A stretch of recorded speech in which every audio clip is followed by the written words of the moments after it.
It's one thing to shut yourself in your bedroom whenever you want to be alone. It's quite another to isolate yourself in parts of the world so remote, most people aren't aware of their existence.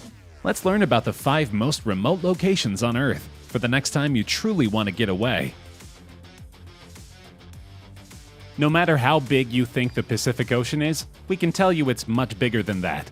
It's so huge, in fact, that it can house an island like Palmerston, which is surrounded by thousands of miles of water and literally nothing else. Palmerston is a small atoll near nothing. The nearest bit of land, inhabited or otherwise, is the island of Rarotonga. That's a cool 500 kilometers or 310 miles away. After that, you got a ways to go before hitting any other land. Palmerston is over 4,000 miles away from Australia and over 2,500 miles away from Hawaii. If you are on this island, you are well and truly separated from the world. You're also not likely to make it to this island except by accident. Planes cannot reach it due to the height of the atoll's reef. It's too remote for a helicopter to fly to, and very few boats can make it there because the height of the island makes it invisible until you're just a couple miles away. And chances are if you're that close, you're in big trouble. The waters around Palmerston Island are relentlessly rough. Countless boats have shipwrecked on this island over the years, and that's not likely to change anytime soon. And yet, people live here. During a visit from a BBC journalist in 2013, we learned that 62 people live on Palmerston Island. All but 3 of them are related. How is that possible? Well, they're all descended from a man named William Marsters, a British explorer who 150 years ago became the first man to live on Palmerston Island. He moved his wife there before apparently realizing he was now in charge of a place too remote for outside authorities, so he could do whatever he wanted. So he also married his wife's 3 cousins and had multiple children with all of them. Virtually everybody on this tiny little island is descended from that one big happy family. Yes, that means virtually everybody there is someone else's cousin. It also unfortunately means children born on this island are likely the result of close inbreeding. If you're wondering why the population remains so low, that's one reason why. The other reason is that living on this island can be extremely difficult. There are only a few buildings. Supply ships only come by a couple times a month at most. Everybody shares 2 toilets. The internet only comes in for a couple hours a week. And most people don't get cell reception at all. Anything the island does not provide, like a dentist, you need to take a treacherous days-long journey to Rarotonga.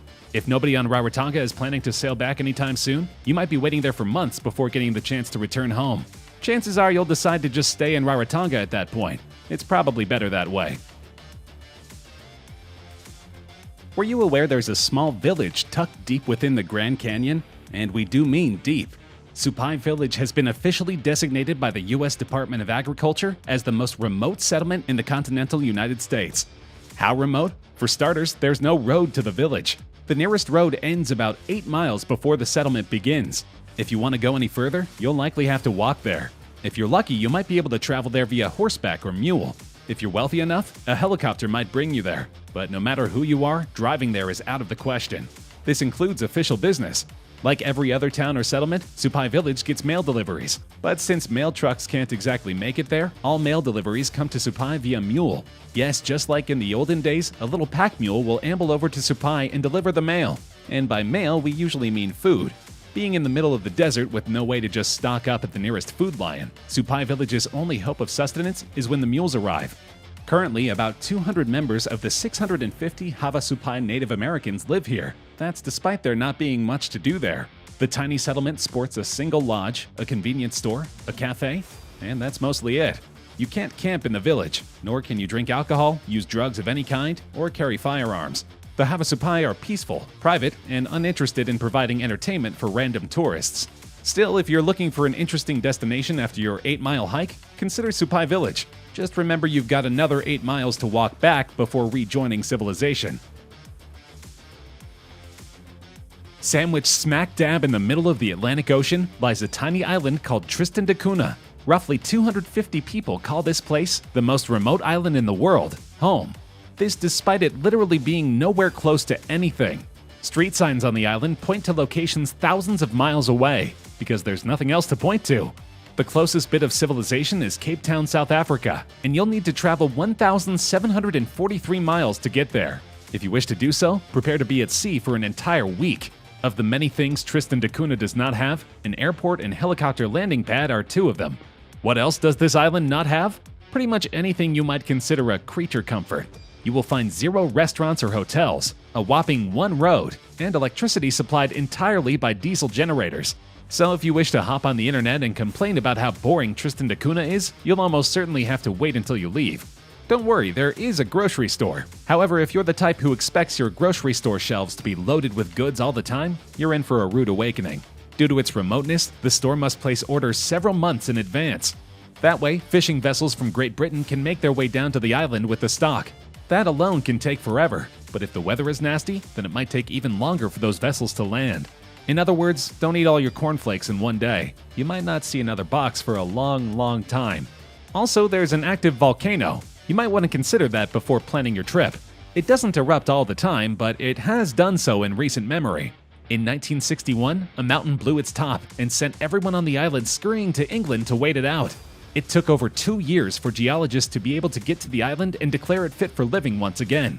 Of course, if having no restaurants or Wi-Fi and the constant threat of fiery lava death isn't your idea of living, you've probably already decided to visit England instead.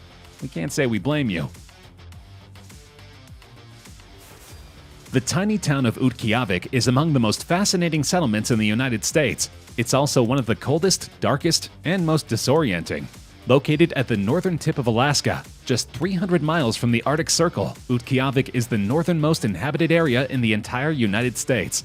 As a result, it's freezing cold there even for Alaskan standards. From early October to late May, the average temperature stays below freezing. During the winter months, temperatures can dip down to a dangerous -35 degrees. At that point, just a few minutes outside can trigger frostbite. But that's nothing compared to the single most fascinating part of Utqiagvik. It's polar night. Between late November and late January, the sun does not rise above the Alaskan horizon.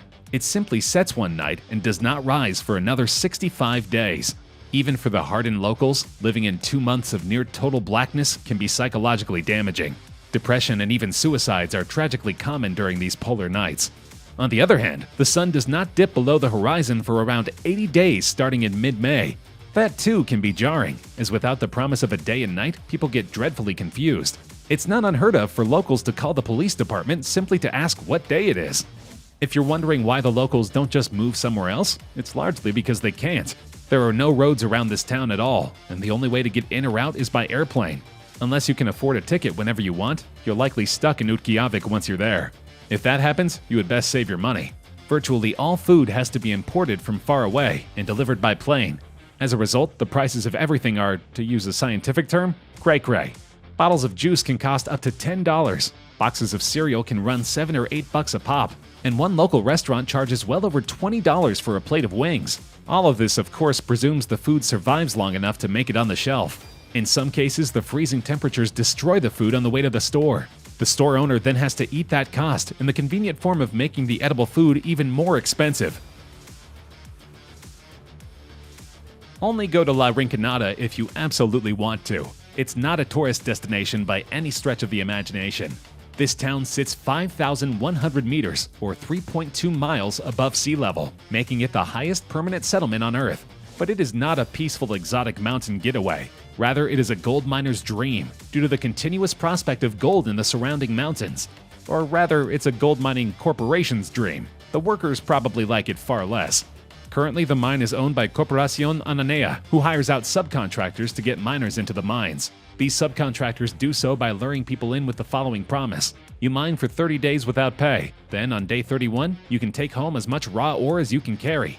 The problem here is twofold. For starters, there's no way to know whether or not that ore contains gold until you open it up, and you're not allowed to do that until you get home. If your ore contains gold, then congratulations. If not, then you've just worked an entire month for free and there's nothing you can do about it. Secondly, you might not even get any ore to take home. Many a worker has described the situation where they go back to the mines on day 31 to collect what they've mined, only to find it all gone. That result is far more likely than bringing home a bunch of gold to your extended family. Since this town exists essentially to mine for gold and nothing else, little things like cleanliness quickly get pushed to the wayside. La Rinconada has no garbage collection or sewage system, and is thus absolutely drowning in filth. Overflowing bags of garbage fill the streets, human waste builds up, and nobody does anything about it. The highest settlement in the world is also quite possibly the stinkiest. It might also be the most violent. There is virtually no law enforcement in La Rinconada, as most Peruvian police officers have long abandoned the town. In its place is a virtually lawless society, where you can buy a gun as quickly as you can buy candy, and prostitution rules the night just as mining rules the day. Thank your lucky stars that La Rinconada is as remote as it is. It's for everyone's own good.